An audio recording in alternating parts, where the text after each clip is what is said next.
Comment se remettre au français après une longue pause? C'est peut-être une question que tu te poses ces temps-ci. Peut-être que tu as pris une pause pour l'été, t'attendais la rentrée scolaire, t'attendais que le temps se refroidisse un peu. Donc aujourd'hui, je vais te parler de quelques stratégies pour que tu puisses te remettre au français sans problème. Mon premier conseil, c'est de ne pas culpabiliser. Te sens pas coupable, ne te sens pas mal d'avoir pris une pause. Avant de te présenter des tactiques un peu plus techniques, des stratégies plus tangibles, concrètes, ça c'est mon premier conseil, te sens pas mal. On a tous des responsabilités, des imprévus qui se produisent. La vie a des surprises pour nous parfois. Et d'autres fois, ce ne sont pas nécessairement des surprises, mais on a besoin de prendre une pause pour une raison quelconque. Des fois, oui, ça fait du bien de prendre quelques jours, quelques semaines de repos.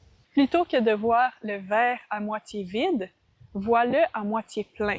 Vois ça comme une opportunité de repartir sur des meilleures bases, de développer une nouvelle routine à laquelle tu pourras te tenir. Vois ça comme une opportunité plutôt que comme un point négatif. Ça, c'est une belle façon de changer sa mentalité, changer d'état d'esprit pour être énergisé par ce nouveau départ avec l'apprentissage du français. Pour tomber dans un conseil un peu plus concret, vas-y doucement.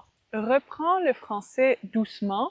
Pas besoin de te planifier une routine où tu reprends le français en faisant 5, 10, 15, 20 heures par semaine. Dis-toi peut-être que tu feras 5 minutes par jour. Le temps de reprendre ton apprentissage très doucement. Vas-y mollo. Par le passé, lorsque je reprenais un passe-temps, un intérêt, lorsque j'ai repris même mon programme universitaire, j'ai dû à 2 reprises prendre une pause et demander une absence prolongée. À mon retour, je culpabilisais tellement d'avoir pris ce temps de pause, ce temps de répit, que je me disais, OK, je vais devoir travailler 10 heures par jour pour rattraper le temps perdu que j'ai eu à prendre. Ça peut être une voie un peu dangereuse, donc faites attention à ça, ça c'est mon conseil, fais attention à ça. Dis-toi plutôt que tu y vas très doucement, du moins garde ça en tête, et si tu excèdes, si tu vas au-delà du 5, 10, 15 minutes que tu t'es fixé, tu vas te sentir heureux et tu auras un sentiment d'accomplissement. Je pense qu'après une pause, c'est important de ne pas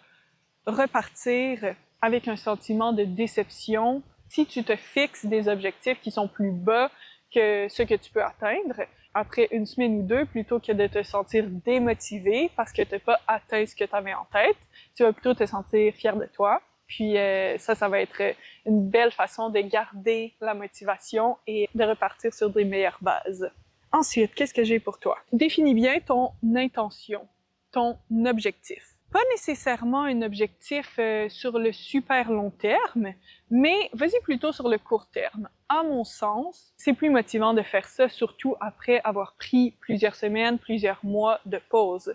Parce que comme ça, tu peux avoir des moments charnières qui s'échelonnent sur le court terme, sur une question de semaines ou de mois. C'est beaucoup plus raisonnable et beaucoup plus facile à suivre. Ensuite, je te conseille d'intégrer le français à une de tes passions, un de tes intérêts que tu n'as pas arrêté. Oui, tu as pris une pause du français, de ton apprentissage, mais peut-être que tu as continué à aller au gym, peut-être que tu as continué à faire de la randonnée, à courir, à t'entraîner pour un marathon. Bon, là, tous mes exemples relèvent du monde athlétique et du domaine sportif, mais quoi d'autre? Peut-être que tu aimes la lecture, peut-être que tu es un cinéphile, tu adores regarder des films, regarder des nouvelles séries. Intègre le français à un intérêt que tu as maintenu au fil du temps, un intérêt que tu as toujours. De cette façon-là, réintégrer le français à ta routine, à ton quotidien va être beaucoup plus facile parce que, en théorie, tu n'auras même pas besoin d'allouer du temps supplémentaire au français.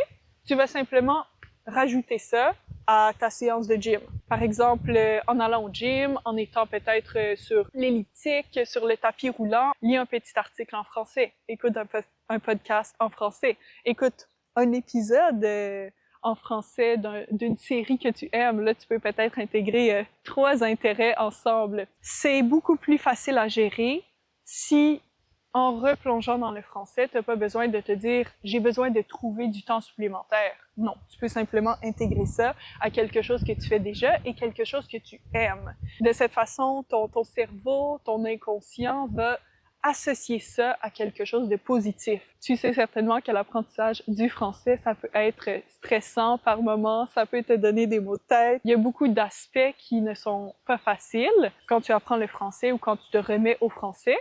Donc, faire une association mentale entre quelque chose qui te passionne et le français, ça peut te donner un deuxième souffle et puis ça peut te faire aimer le français davantage. Et par rapport à ce dernier point, donc intégrer le français à quelque chose que tu fais déjà et quelque chose que tu aimes, c'est d'ailleurs ce que je fais aujourd'hui. Ça fait quoi? 1 an que j'ai pas posté de vidéos, j'ai pas publié de vidéos sur YouTube. Donc, intégrer ça à la randonnée, c'est quelque chose que j'aime bien faire, passer du temps à l'extérieur, faire le plein de vitamine D, passer du temps à l'extérieur, respirer l'air frais, c'est quelque chose qui me fait le plus grand bien. Je me suis dit que ça serait plus facile pour moi de recommencer à faire des vidéos YouTube en intégrant, en jumelant ces 2 intérêts, ces 2 passions-là. Vous voyez que j'incarne ce 4e et dernier conseil. Donc bon, là il commence à ça se refroidit, il commence à venter comme vous le remarquez. Le temps est en train de se refroidir, donc je termine ça sur cette note-ci. Je te souhaite bon succès et puis amuse-toi bien en replongeant dans ton apprentissage du français. J'espère pouvoir te soutenir là-dedans et puis t'aider en te donnant des conseils pratiques. Donc on se revoit bientôt, puis je te souhaite une belle journée.